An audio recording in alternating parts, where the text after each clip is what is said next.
High বন্ধুরা, তোমরা সবাই কেমন আছো? আশা করছি সবাই ভালো আছো বা সবাই ভালো আছেন। তো আজকে আবার নিয়ে চলেছি একটি রান্না নিয়ে। তো আজকের রান্না যেটা করব সেটার জন্য প্রথমেই আমরা দেখাচ্ছি আমাদের বাড়িতে লাগানো রয়েছে লাউ গাছ। সেই লাউ গাছ থেকে আমরা নিয়ে নিয়েছি একটি লাউ, দেখতেই পাচ্ছেন। তো আবারে সেই লাউ এর সাথে সাথে আরও যেটা নিয়ে নিয়েছি সেটা হচ্ছে আমাদের পুকুরের সেই গলদা চিংড়ি।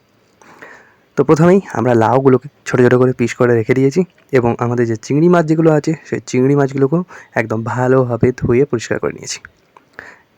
তার সাথে সাথে আমাদের আরও যেটা লাগবে সেটা হচ্ছে লঙ্কা কুচি এবং পেঁয়াজ কুচি। তো এবারে আমরা চাপাবো রান্না। তো প্রথমেই আমরা চুলোতে নিয়ে নিয়েছি কড়াই এবং দিয়ে দিয়েছি সর্ষের তেল।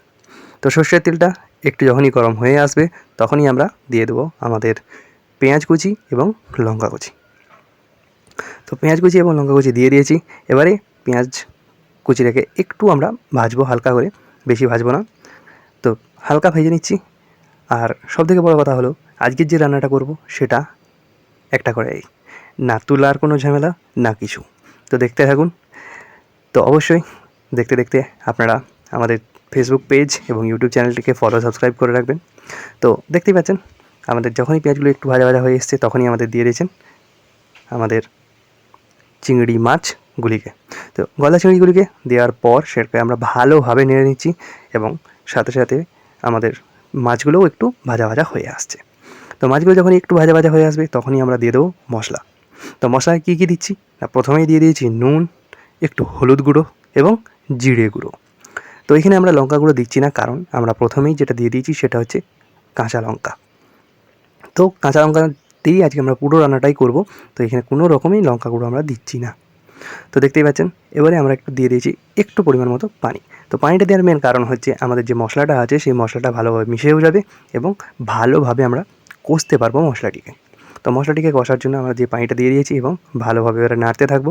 কষার সময় পানিটা একটু মরবে, তখন আমরা বাকি কাজটা করব। তো দেখতেই পাচ্ছেন আমাদের ভালোভাবে নাড়াও চলছে। এবার আমাদের যে পানিটা আছে সেটাও আস্তে আস্তে মরে এসছে। তো বলতে গেলে মশলা আমাদের রেডি হয়ে এসছে। তো মশলা যখনই রেডি হয়ে আসবে তখনই আমরা দিয়ে দিচ্ছি আমাদের লাউগুলিকে।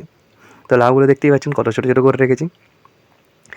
লাউ রান্নার একটা দারুণ জিনিস যেটা আছে সেটা হলো লাউয়ের রান্নার সময় কোনো রকম পানি দিতে হয় না। পুরো রান্নাটাই লাউয়ের যে পানি, অর্থাৎ লাউয়ের ভেতর যে পানি আছে সেই পানিটাই বেরিয়ে রান্নাটা হয়ে যায়। তো আমরা এখানেও কোনো রকম পানি দেব না, পুরো রান্নাটাই হবে লাউয়ের পানিতেই। তো আমরা ভালোভাবে মশলার সঙ্গে একটু মাখিয়ে নিলাম। এবার ঢাকনা দিয়ে কিছুক্ষণের জন্য রেখে দেবো। যখনই একটু ফুটতে আসবে বা ফুটার আওয়াজ পাবেন তখন আমরা ঢাকনাটা খুলছি এবং খুলে দেখতে পাচ্ছেন যে একটু পরিমাণ মতো পানি বেরিয়ে এসেছে, দেখতেই পাচ্ছেন।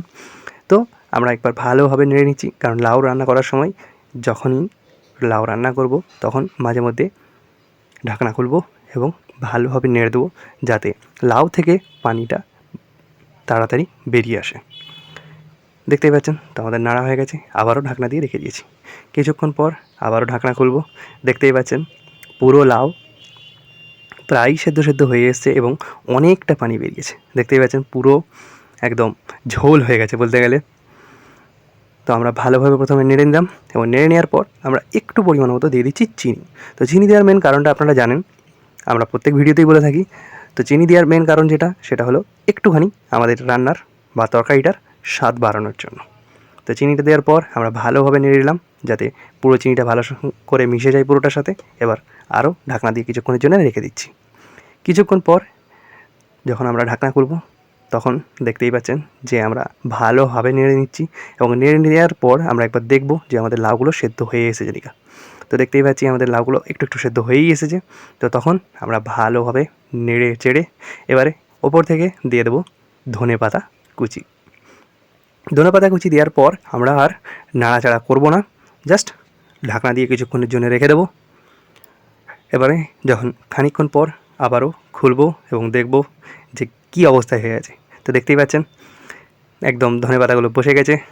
এবার ওপর থেকে আমরা দিয়ে দিচ্ছি একটুখানি পরিমাণ মতো জিরে ভাজা গুঁড়ো। জিরে ভাজা গুঁড়ো দেওয়ার পর আমরা ভালোভাবে নেড়ে নিচ্ছি।